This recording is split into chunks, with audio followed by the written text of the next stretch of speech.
نستعين ونستغفره ونعوذ بالله من شرور أنفسنا ومن سيئات أعمالنا من يهده الله فلا مضل له ومن يضلل فلا هادي له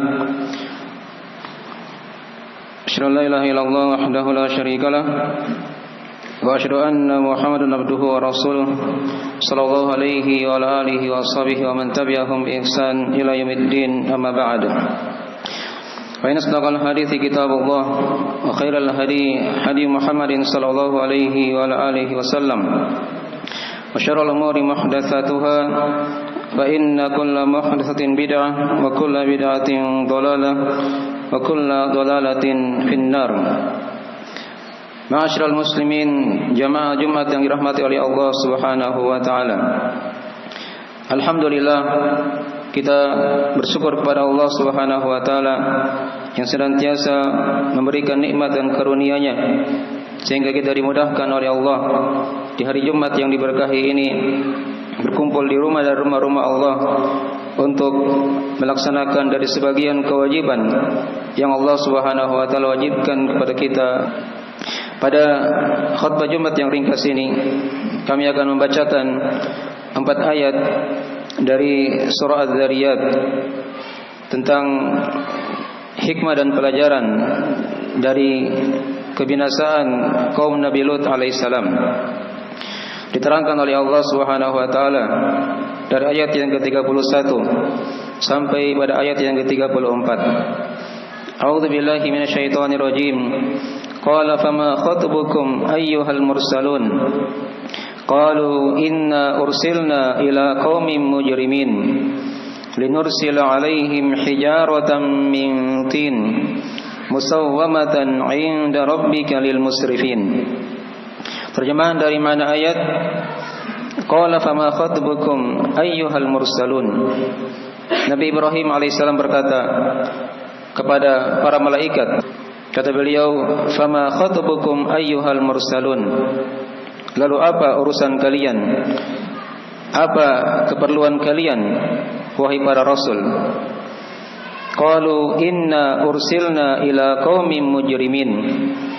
Kata para malaikat, mereka berkata, sesungguhnya kami diutus untuk menyiksa suatu kaum yang bergelimang dengan dosa. Linursila alaihim hijaratan min tin, agar kami mengutus kepada mereka bebatuan dari tanah. Musawwamatan 'inda rabbika lil musrifin. Bebatuan tersebut telah diberi nama di sisi Rabbmu lil musrifin, untuk orang-orang yang melampaui batas. 4 ayat ini diterangkan kepada kita dari kisah kebinasaan kaum Nabi Lut alaihissalam, di mana sebelumnya Nabi Ibrahim alaihissalam telah didatangi oleh para malaikat, diberikan kabar gembira. Setelah Nabi Ibrahim alaihissalam mengetahui bahwasanya para tamu itu adalah para malaikat dan hilang kekhawatiran beliau, maka beliau mengajak bicara kepada para malaikat. Ini diterangkan dalam ayat-ayat yang lainnya dalam Al-Quranul Karim. Di antaranya diterangkan di surah Hud oleh Allah Subhanahu wa taala, falamma dhahaba an Ibrahim ar-ru'u wa ja'athul bushra yujadiluna fi qaumi Lut. Tatkala hilang kekhawatiran dari Nabi Ibrahim alaihissalam dan telah datang kabar gembira kepada beliau, maka Nabi Ibrahim alaihissalam mengajak bicara kepada para rasul kami tentang kaum Nabi Lut, Beliau berkata, apa keperluan kalian, wahai para rasul? Para malaikat, mereka juga dikatakan sebagai para rasul karena Allah Subhanahu wa taala mengutus mereka dengan berbagai macam tugas dan keperluan di muka bumi ini. Dan terdapat padanya dari keimanan kita kepada para malaikat. Sebagaimana para nabi dan rasul diutus oleh Allah Subhanahu wa taala, maka para malaikat juga mereka diutus oleh Allah Subhanahu wa taala dengan berbagai macam keperluan dan urusan yang diperintahkan oleh Allah Subhanahu wa taala kepada mereka. Di antaranya yang telah kita bacakan ini, di sini Allah Subhanahu wa taala mengutus khusus para malaikat yang akan menyiksa kaum Nabi Lut alaihissalam. Dimaklumi kisah kaum Nabi Lut ini diterangkan dalam banyak ayat dalam Al-Qur'anul Karim. Di antaranya ayat yang telah kita baca tadi di surah Az-Zariyat. Dan juga ada ayat-ayat yang lainnya diterangkan. Ada di surah Al-A'raf, ada di surah Hud. Kemudian diterangkan juga di surah Al-Hijr, diterangkan juga di surah Al-Anbiya, di surah Asy-Syu'ara, ya, di surah An-Naml, di surah Al-Ankabut, ya. Dan diterangkan juga di ayat-ayat yang lain dari surah-surah Mufassal yang kita akan baca nanti insyaallah taala dari kisah mereka. Setelah Nabi Ibrahim alaihissalam bertanya kepada mereka, para malaikat, tentang apa keperluan mereka, apa urusan mereka, maka mereka menjawab, inna ursilna ila qaumin mujrimin. Sesungguhnya kami diutus oleh Allah untuk menyiksa kaum yang bergeliman dengan dosa. Itulah kaum Nabi Lut. Dimaklumi dosa-dosa mereka diterangkan dalam banyak ayat dalam Al-Qur'anul Karim. Di antara dosa mereka adalah kesyirikan kepada Allah Subhanahu wa taala. Karena Ibnu Abbas radhiyallahu taala anhuma ketika membaca ayat yang telah kita bacakan, musawwamatan 'inda rabbika lil musrifin, kata beliau lil musyrikin, karena dosa kesyirikan mereka. Dosa kesyirikan mereka. Kemudian juga di antara dari dosa mereka kaum Nabi Lut, itu mereka mendustakan Nabi mereka, yaitu Nabi Lut alaihissalam. Ini diterangkan dalam ayat yang lainnya di surah Al-Qamar, kadzabat qaum Lutin bin Nudzur, atau kaum Nabi Lut telah mendustakan peringatan. Dan juga diterangkan di ayat yang lainnya, kadzabat qaum Lutinil mursalin, kaum Nabi Lut telah mendustakan para rasul. Kedustaan kepada seorang nabi dan rasul ini telah dianggap telah mendustakan seluruh nabi dan rasul yang diutus oleh Allah Subhanahu wa taala. Ini merupakan dosa yang sangat besar. Ini merupakan kekafiran kepada Allah Subhanahu wa taala. Kemudian di antara dosa mereka yang lain juga diterangkan dalam ayat-ayat yang lainnya, di mana mereka adalah kaum yang menyukai sesama jenis. Kalau di zaman sekarang itu ada namanya homo. Ini di antara dari dosa dari kaum Nabi Lut alaihissalam. Kalau bahasa yang lebih terkenal lagi di masa ini yaitu LGBT. Ini merupakan dosa dari kaum Nabi Lut alaihissalam, di mana dosa ini merupakan dosa yang belum pernah didatangkan oleh manusia sebelum mereka. Diterangkan dalam ayat yang lainnya, atatuna al-fahishata ma sabaqakum biha min ahadi minal alamin. Apakah kalian datangi kekejian yang tidak pernah didatangkan oleh seorang pun dari makhluk di alam semesta ini. Jangankan manusia, hewan saja tidak ada yang suka antara jantan dengan jantan, betina dengan betina. Itu tabiat hewan. Tapi ada di antara manusia yang rusak akalnya, rusak pikirannya.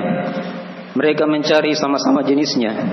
Maka ini lebih jelek daripada hewan yang dicipta oleh Allah Subhanahu wa taala, yang mereka bertasbih kepada Allah siang dan malam. Wa im min syai'in illa yusabbihu bihamdi walakin la tafqahuna tasbihahum. Maka ini di antara dosa kaum Nabi Lut alaihissalam. Mereka suka sama jenis. Yang ini merupakan dosa yang lebih hina, yang lebih parah, yang lebih besar daripada dosa zina. Kemudian diterangkan di ayat setelahnya, linursila alaihim hijaratan min tin, agar kami mengutus kepada mereka bebatuan dari tanah.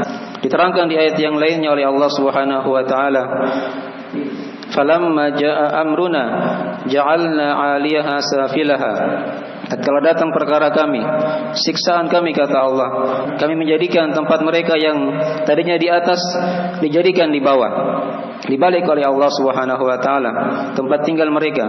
Kemudian wa amtarna 'alaiha hijaratan min sinjil, dan kami lempari mereka dengan bebatuan dari api neraka. Diterangkan di ayat yang lainnya bebatuan tersebut telah dibakar oleh Allah Subhanahu wa taala. Tanah yang sudah dibakar dengan api neraka kemudian dilemparkan kepada mereka sebagai bentuk dari akibat dari dosa dan kemaksiatan mereka kepada Allah Subhanahu wa taala. Linursila 'alaihim hijaratan min tin musawwamatan 'inda rabbika lil musrifin. Ibnu Abbas radhiyallahu taala anhu membaca ayat ini.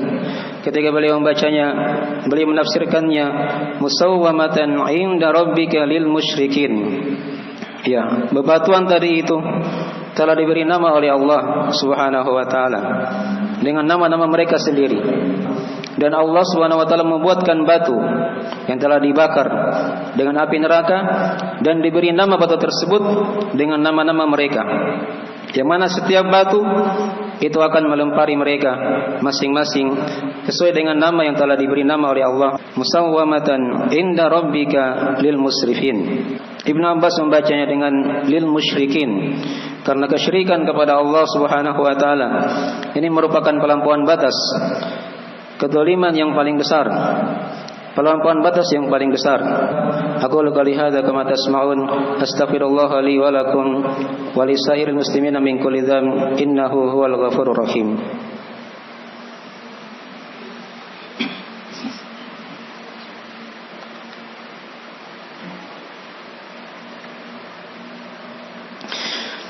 Innal hamdalillah nahmaduhu wa nasta'inuhu wa nastaghfiruhu wa natubu ilaih. Asyhadu an la ilaha illallah wahdahu la syarikalah wa asyhadu anna Muhammadan abduhu wa rasuluh sallallahu alaihi wa ala alihi wa sahbihi wa man tabi'ahum bi ihsan ila yaumiddin. Pada khutbah yang kedua ini kami akan simpulkan dari pelajaran-pelajaran yang telah kita bacakan. Pelajaran pertama dari ayat-ayat yang telah kita bacakan, terdapat padanya keutamaan dari Nabi Ibrahim alaihissalam, di mana beliau dari salah seorang nabi yang dimuliakan oleh Allah Subhanahu wa taala dengan berbagai macam kemuliaan. Pelajaran yang kedua dari ayat ini juga diterangkan kepada kita penggunaan kata rasul. Rasul itu bisa digunakan untuk manusia dan juga bisa digunakan untuk para malaikat. Karena para malaikat mereka juga diutus oleh Allah Subhanahu wa taala. Kemudian dari ayat ini juga diterangkan kepada kita dari sebab kebinasaan kaum Nabi Lut alaihissalam, karena mereka berbuat dosa yang telah diterangkan dari dosa-dosa mereka, dari kesyirikan kepada Allah, dari kedustaan akan Rasulnya, dan mereka berbuat fahisyah yang tidak pernah dilakukan oleh orang-orang sebelum mereka. Dan setiap musibah yang terjadi itu disebabkan karena perbuatan manusia sendiri. Itu kaidah dalam kehidupan. Jangan sampai seorang itu dia menyalahkan orang lain, atau yang lebih parahnya dia salahkan Allah Subhanahu wa taala, berburuk sangka kepada Allah. Setiap perkara yang menimpa kita dari musibah, maka ingatlah itu karena sebab dosa kita sendiri, besar ataupun kecil. Penjelasan dari jenis siksaan Allah kepada kaum Nabi Lut, di mana mereka disiksa oleh Allah Subhanahu wa taala dengan siksaan yang sangat dahsyat. Ya, mungkin tidak ada dari manusia yang disiksa dari umat yang kita lihat pada hari ini, di mana mereka awalnya diguncang dengan gempa sehingga bagian atas mereka dibalik oleh Allah Subhanahu wa taala menjadi di bawah. Kemudian setelah itu mereka dilempari oleh Allah dengan bebatuan dari api neraka, Kemudian dari sini juga diterangkan kepada kita dari maha mampunya Allah Subhanahu wa taala, menunjukkan akan maha kuatnya Allah Subhanahu wa taala dan maha mampunya Allah atas segala sesuatu. makhluk yang dicipta oleh Allah Subhanahu wa taala, hakikatnya mereka tidak mempunyai apa-apa. Innallaha laqawiyyun aziz. Sesungguhnya Allah Subhanahu wa taala Maha kuat lagi Maha perkasa. Andai kata Allah ingin menyiksa hambanya, Allah Subhanahu wa taala tinggal berfirman kun fayakun. Terjadilah maka terjadilah. Dan itu merupakan hal yang ringan untuk Allah Subhanahu wa taala. Tidak ada hal yang berat. Kemudian dari sini juga diterangkan kepada kita dari penetapan nama Rabb untuk Allah Subhanahu wa taala, musawwamatan inda rabbika lil musrifin. Kemudian dari sini juga diterangkan kepada kita dari pelajaran penjelasan dari bahaya kesyirikan, bahaya dosa dan maksiat. Karena kesyirikan itu dia merupakan pelampauan batas, kedzaliman yang paling besar, pelampauan batas yang paling besar atas Allah Subhanahu wa taala. Dan kesyirikan dia merupakan sebab datangnya musibah. Diterangkan dalam banyak ayat dan hadis dari bahaya-bahaya kesyirikan dalam Al-Quran dan Sunnah Rasulullah sallallahu alaihi wa alihi wasallam. Allah wa malaikatahu yusholluna 'alan nabi ya ayyuhalladzina amanu shallu 'alaihi wa sallimu taslima. Allahumma shalli wa sallim 'ala 'abdika wa rasulika wa nabiyyika Muhammad wa man sara bi nahjihi minas sahabati wal khulafa'ir rasyidin wa man tabi'ahum bi ihsan ila yaumiddin. Allahumma arinal haqqa haqqan warzuqna ittiba'ah wa arinal batila batila warzuqna ijtinabah. Allahumma ighfir lana dhunubana dikkaha wa ajillaha wa awwalaha wa akhiraha wa alaniyataha wa sirraha ya arhamar rahimin. Allahumma la tuzigh qulubana ba'da idh hadaitana wa hab lana min ladunka rahmah innaka antal wahhab. Allahumma ya muqallibal qulub tsabbit qulubana ala dinik wa ta'atik. Allahumma taqabbal minna innaka antas samiul alim wa tub alaina innaka antat tawwabur rahim. Rabbana atina fid dunya hasanah wa fil akhirati hasanah wa qina adzabannar. Ibadallah, innallaha ya'muru bil 'adli wal ihsan wa ita'i dzil qurba wa yanha 'anil fahsya'i wal munkari wal baghi ya'idukum la'allakum tadhakkarun. Fadhkurullahal 'azimul jalil yadhkurkum washkuruhu 'ala ni'amihi yazidukum wa la dzikrullahi akbar wallahu ya'lamu ma tasna'un. Aqimis shalah.